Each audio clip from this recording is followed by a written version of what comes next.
She's Katie Montgomery. He's Justin Joseph. These best friends are serving subpoenas to bad advice weekly with Wrong Way Forward. Now, here's Katy and Justin. Hi, everyone. My name is Katie Montgomery, and I'm here with my best friend, Justin Joseph. And this is an episode of Wrong Way Forward, where we roast advice and tell you whether or not what you're doing is right or wrong. And give you ideas for things you could be doing that may be right and may be wrong. And that's today's topic. Correct. So today we're going to talk about, and it's what Nancy Reagan told us as youth not to do, drugs. So we're going to talk about drugs. And I want to start with, I found this guy. I want to meet him. I thought he was amazing. He's a New York Times reporter. He wrote an article for the New York Times, but he was also featured and interviewed on the Daily. And his name is Robert Draper. And what he did is he went and took a drug called Ibogaine, and he named it kind of as a game-changing drug. The idea is that this drug is used to help with PTSD, used to help with addiction, cognitive decline. They've even seen it used in ALS, Parkinson, and Alzheimer's. But it is from a West African shrub in Gabon. And basically what happened was in the 1970s, there was a man, he was a heroin addict, and he just could not. There we go. It felt like an airplane was flying. Well, I was like, what? I was like, is that on my side? I don't know. know. But what was that? Was that over there at the beach? I mean, I don't think it was here, but at first I thought, did I take some of that Ibogaine? Because anyway, it was a 1970s heroin addict. He had just gotten to the very end. He's like, there's nothing else works. And he used this and it cured him. And so the idea is that it affects the neuroplasticity in your brain and it opens up part of your brain. So you can move past the trauma. So you can move past the potential addiction. And it was a fantastic article, which got Justin and I started talking about what do we think is it the wrong way forward to participate in these kind of drugs. And so these are things like ayahuasca, MDMA, some people might even say ketamine is in that category, or Ibogaine, which are considered illegal, but you can go to certain places, i.e. outside of the United States, and try these things. And I'm very curious. So Justin, what do you think? Well, I found this fascinating. We're going to listen to some of his account of it. But you know, between this and ayahuasca, I mean, they just fascinate me. So basically, these are long hallucination drugs, is my understanding of them. People who have done them swear by them. I read an article once on someone on ayahuasca who said that he saw the devil and saw Christ, which I thought was really interesting. And he said his entire trip, for lack of a better word, was trying to understand the interplay between the two of them, but he actually saw those two, which I thought was fascinating. That was a really good article. This one was interesting to me because this guy had trauma involving his family, right, Katie? Yes, his brother. He had a brother who was incredibly violent, was abusive, and really hijacked the family. And it had some kind of lingering, effects on him and his confidence and how he held himself in the world. So he wanted to try this drug, and so he found a clinic in Mexico that provides it. And I think the guy who put the clinic on is some tech something, but has a lot of money and went down and opened a clinic. Mm-hmm. So he flies down to Mexico. I think he said there's 11 people that had signed up for this. And I went on their site, and you can go on the site and find it. I think it's an $8,000 cost to join this clinic. And so he goes down, they were picked up. I think the night before they had a dinner or something to that effect. And later, I think that the event, for lack of a better word, starts at 11 o'clock. He talks about how he went into a room and there were mattresses on the floor for all 11 of them. Mm-hmm. He talked about the other people that were with him were people that had been dealing with PTSD from war injuries, that kind of thing. But here's how he describes the drug. We're going to hear him a few different takes talk about how his experience, but this is what he described the drug as. Again, Perry-like cinema emphasized to me that this was nobody's idea of a party drug. It was a very, very powerful substance. And I want to get into the power of that substance. Tell me about Ibogaine. What is it and how does it work? Sure. It's a psychedelic, a drug that is derived from a natural source, actually from the bark of a West African shrub known as Tabernanthe iboga, found principally in the country of Gabon and used in initiation ceremonies in that and other African countries. But it had been circulating in Europe and the United States, really going back to the 1940s, but particularly so roughly around 1970 when a heroin addict named Howard Lotsoff, kind of chasing the next high, had an opportunity to try. And that's what you were talking about, Katie. But anyway, these tribes, I guess, have been doing it for 1,000 years. These are all natural drugs, meaning that, a lot of the drugs out on the open market are cut with various things that make them dangerous. This is something that is completely natural, is my understanding. Is that your... Yeah. Well, and I think what's interesting is he mentioned two names at the beginning, Sinema and Perry. That refers to Senator Sinema from Arizona and Rick Perry, the former governor of Texas. And both of these people have been advocates for this drug because they have heard through basically veterans. So people who have, gone through war and are dealing with, debilitating PTSD, who have gone, and I think both of them have participated in this. So this is how he kind of knew of it and that it was vetted. But I do think it's interesting that he said it's, I think people hear the word drug and, and they think hallucinations and they think, oh, you're on mushrooms or acid, you're at a Grateful Dead concert, you're at a Fish concert, you're having a good time.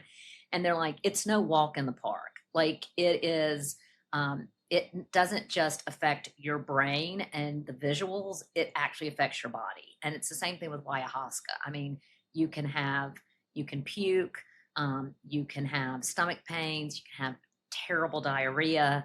And so it's again, not a walk in the park. So I think people need to kind of understand that this is not a party drug. And here's how he describes the experience itself.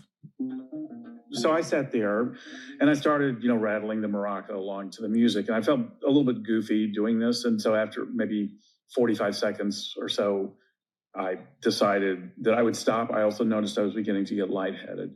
We were all equipped with these very heavy-duty eye masks. So I lay back and slid on my eye mask. And the moment I did so, the hallucinations began in earnest. This is your first inkling, it sounds like, that, Yeah. Okay, this trip is really underway. Yes, and as I even mentioned that, I'm actually getting goosebumps because it remains so present to me, the sensation of realizing this is not at all what my imagination or what any of the available information had told me it would be. What And well, I'm dying to know. Here's an example of what he Yeah, talked well, the first worm was like a film strip, like 6 images, and they were all of what appeared to be tribal chiefs. And then those images dissolved, and then they were replaced by new images. And I don't remember all of them, but I remember very distinctly that some of them were quite troubling. There was a battlefield, and there were bodies strewn across a battlefield. There was another one of what looked to be a lot of starving children.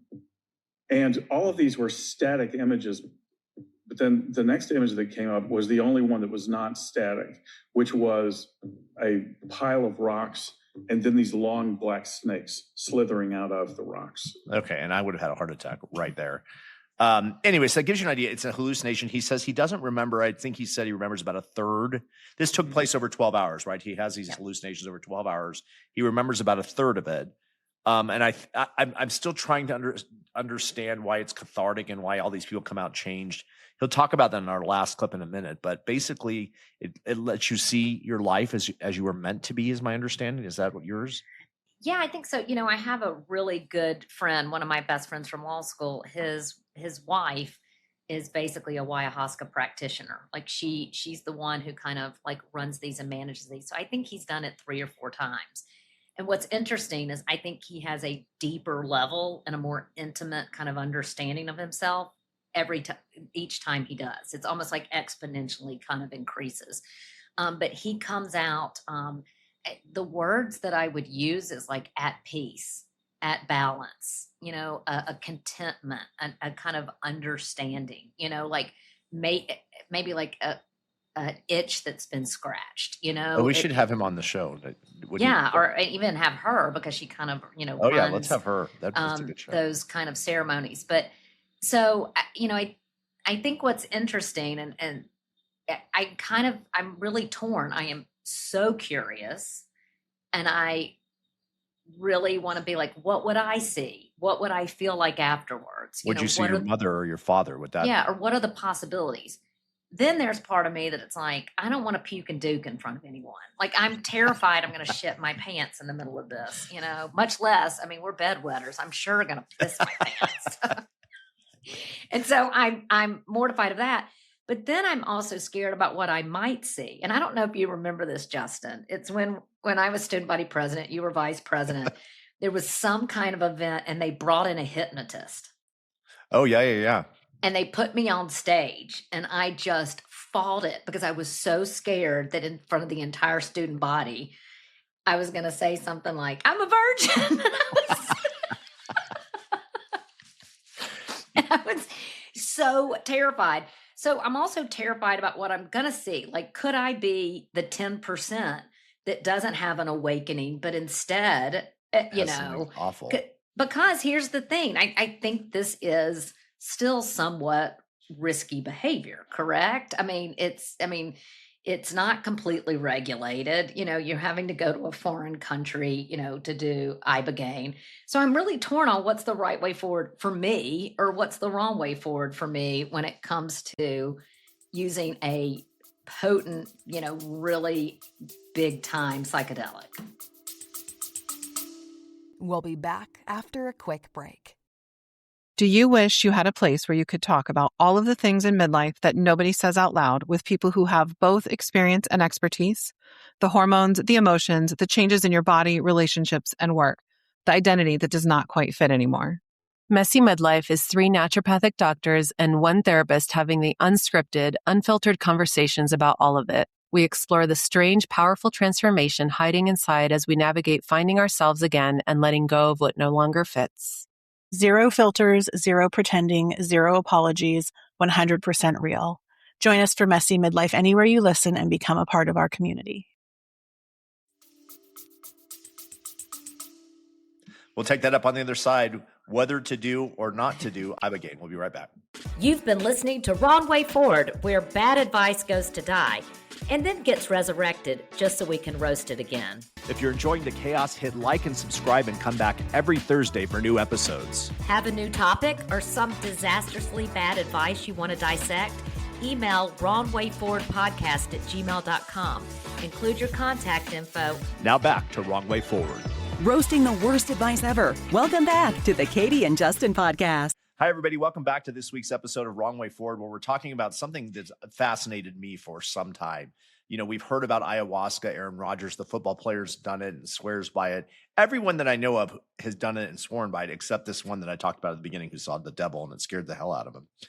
We're talking about Ibogaine, which is the new version of this week.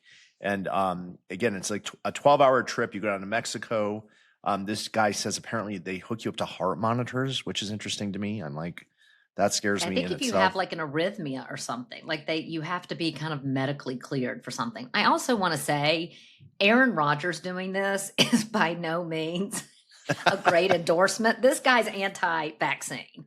So let's that puts it in the no column for me. So we need to find some more people like Robert Draper, who I think are well-educated and focused. Right. And on that note, Robert Draper in our next clip talks about the experience we had talked about, that he had a lot of trauma, something involved his brother, and at the end of his hallucination, the brother comes up, and we'll let him describe what that was like.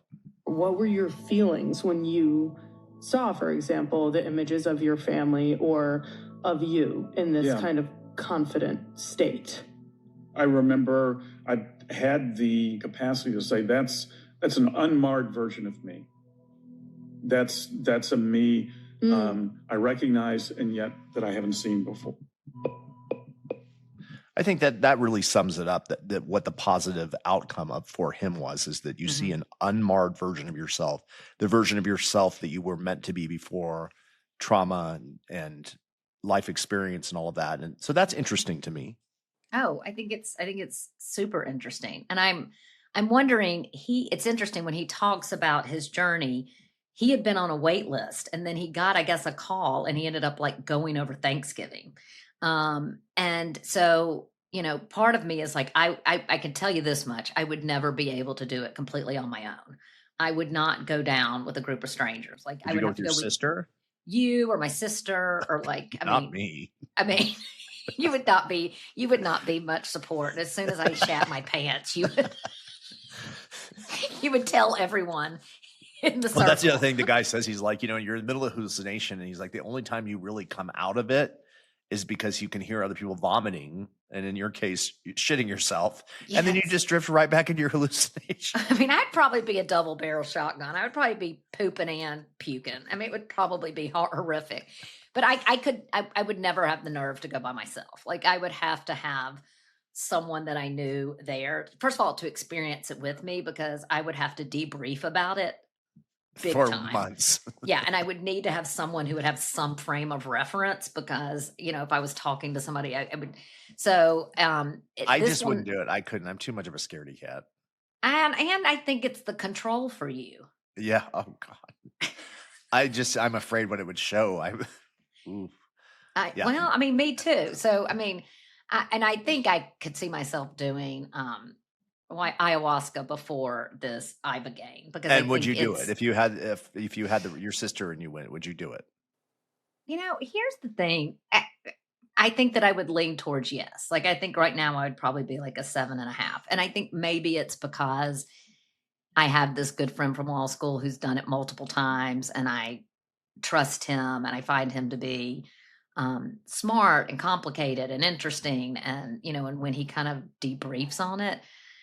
But I mean, I'm not a solid 10. I mean, there's still kind of It's like when I go to a theme park, I'm like, oh yeah, I'll ride that roller coaster, and then I get in line, and then I say closer. I'm like, I'm not effing doing this. There's just no way. See, and I've jumped out of an airplane. I was the kid who like jumped off the high dive. I'm like, once I kind of say I'm going to do it, I'm like, I don't want to back out. But I mean, this would be, a commitment. I think also here's the thing, right? I think both of us are the same way, like we just booked, a trip, and I'm like, I want to stay. Oh my gosh, there's the airplane again. But, I want to stay at a particular hotel, and I want to, have cocktails here. I've got limited vacation time. Do I want to go somewhere and crap myself, or do I want to have a $24 martini at a fancy bar? On the beach. On the beach. I mean, life's a bunch of decisions, right? Yeah, so. I'm 100% with you, and I would not. I'm officially a no on Ibogaine and ayahuasca for those reasons as well. I mean, they sound like it's some. He said it was a nice resort, I think, didn't he? It's like right over the border. Yeah, I mean, I think it's nice. I mean, I think it's got some. It's kind of probably a little sterile because it's got kind of a leaning towards a hospital.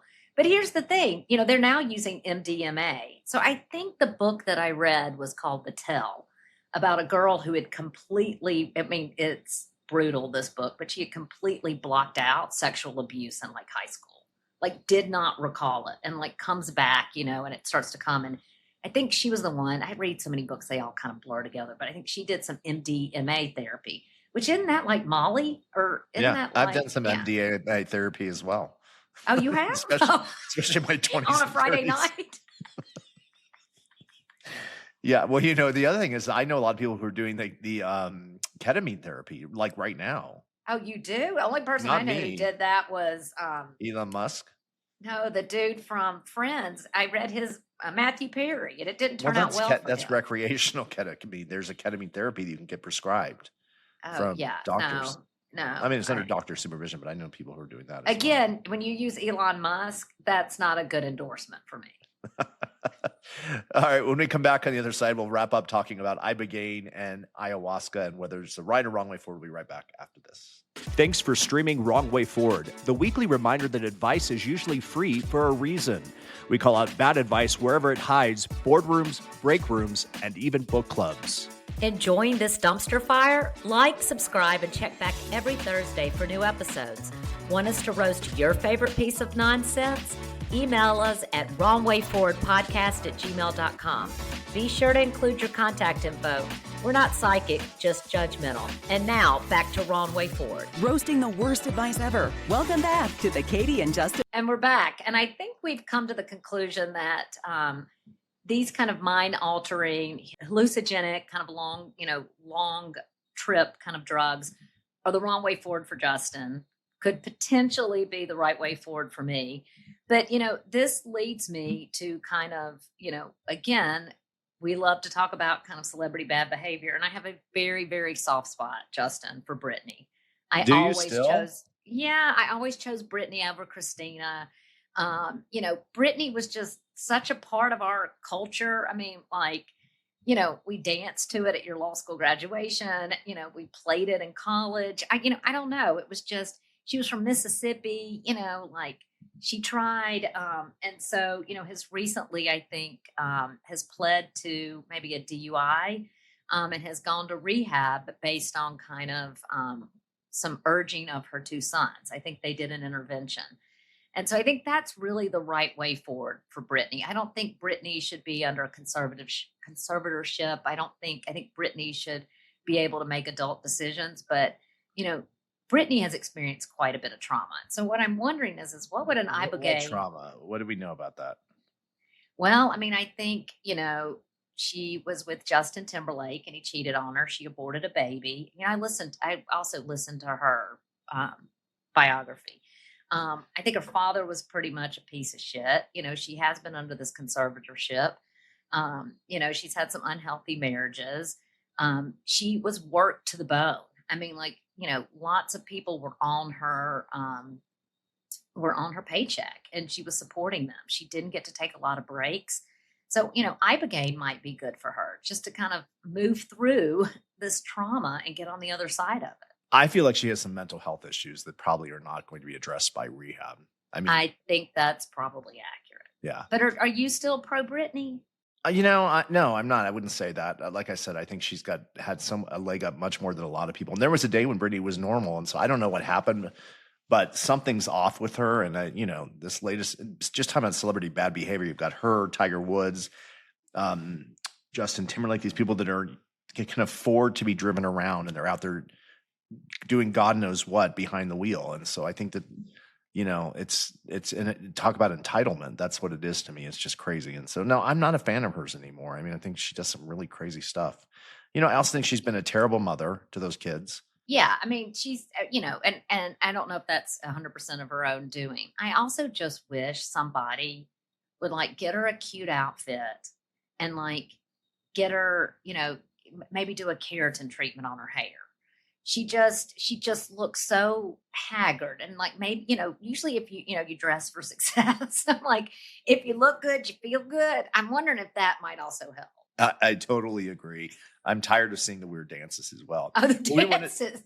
The dances are terrible. I could turn around in a circle like that. That's not that impressive. Well, we want to know what you think. Text us at 720-251-4450. Let us know, would you do Ibogaine or ayahuasca, whatever it's called? Have you done it? Let us know your experience. Text us again at 720-251-4450. Or, of course, you can always email us at wrongwayforwardpodcast@gmail.com. As we talked about, we'll get one of these experts on in the next couple of episodes to talk to us about what the experience is like, how it works, et cetera. We'll do that down the road. But that's this week's episode of Wrong Way Forward. Thanks for listening, and we'll see you next time. All right, that's a wrap on this week's episode of Wrong Way Forward. Remember, the only thing worse than taking bad advice is giving it. If you've liked what you've heard, subscribe, or follow us wherever you stream podcasts. And if you've got a topic or need some advice we'll probably regret giving, email us at wrongwayforwardpodcast@gmail.com. Thanks for listening to this week's episode of Wrong Way Forward.